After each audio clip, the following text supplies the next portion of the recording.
সাদিস আলাইহিস সালাম ওনার যে বেচাল ছবির ঘটনাটা 14 তারিখ, উনি 11 তারিখ রজবুল হারাম শরীফ স্বপ্ন দেখলেন একটা।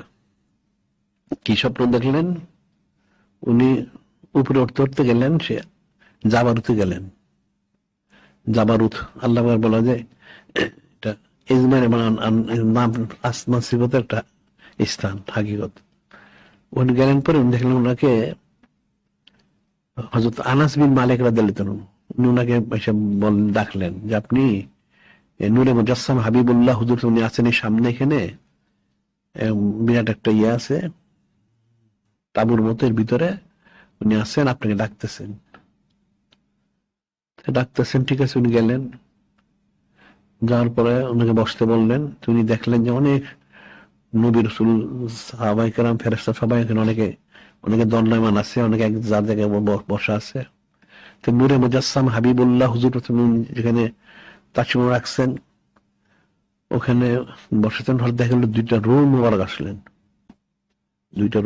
আসলেন, আবার ওনার পাশে ইমাম সানি ও সালেস ওনারাও আসছেন বসে।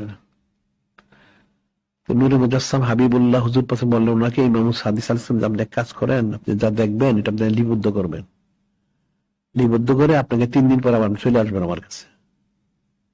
জানাই দিলেন। তিনি কাশফুল গুয়ব একটা কিতাব ওটার মধ্যে লেখছেন।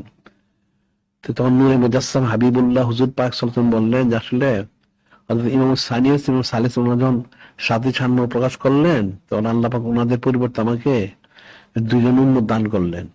একজন হচ্ছেন গাউসুল আজম বড় পীর সাহেব, একজন আলী আহমদ সাবের কালী রহমাতুল্লাহ আলাইহি, ওনাদেরকে আমাকে হাদিয়া করছেন। তো ওনার ওই 2 জনের 2টা রূহ মোবারক, কারণ তখন ওনার তখন জান নাই যে উনি আসেন নাই, ওনার 2 ইয়াতে জানুমারে বসলেন। তো বললেন যে এরকম ব্যাপার, ওনাদের দ্বারা আমার দিন ইসলামের আল্লাহ পাক খেদমত নিবেন।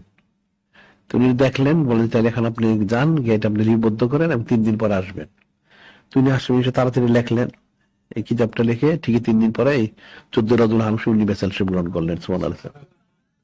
আমার এখানে বলার বিষয় হচ্ছে যে নূরে মুজাসসাম হাবিবুল্লাহ হুজুর পাক ওনাকে জানাইলেন, সবাইকে তো সব তো জানান না, জানাইলেন যে ওনাদের যে ওনারা যখন সাথী সারমর্ম প্রকাশ করলেন, দিন ইসলামের খেদমত আঞ্জাম দিতে হবে কারা? তো যুগে যুগে তো লোক আসতে হবে, তাহলে ওনারা আসবেন সেই 5ম হিজরিতে, 15 শতক হিজরিতে আসবেন। তো ঠিকই ওনারা আসছেন, 6ষ্ঠ শতক হিজরিতে আসছেন। এই যে বিষয়গুলি, কাম যেটা নেওয়া সেটা নিবেন কামটা।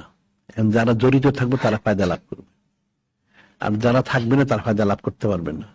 নূরে মুজাসসাম হাবিবুল্লাহ হুজুর পাক সাল্লাল্লাহু আলাইহি ওয়াসাল্লাম আসলেন, সাহাবায়ে কিরামের জন্য সংশ্লিষ্ট হয়ে গেলেন, কামিয়াব হাসিল করলেন।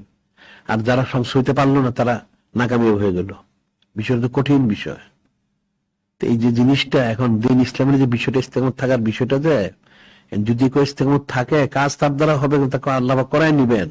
আর যদি সে নাও থাকে, যেটা করান সেটা করাবেনই, ওটার কাজটা বন্ধ থাকবে না। যারা সংশ্লিষ্ট থাকতে পারলো তাদের জন্য কামিয়াবি, আর যারা সংশ্লিষ্ট থাকতে পারলো না তাদের কিন্তু কোনো কামিয়াবি নাই।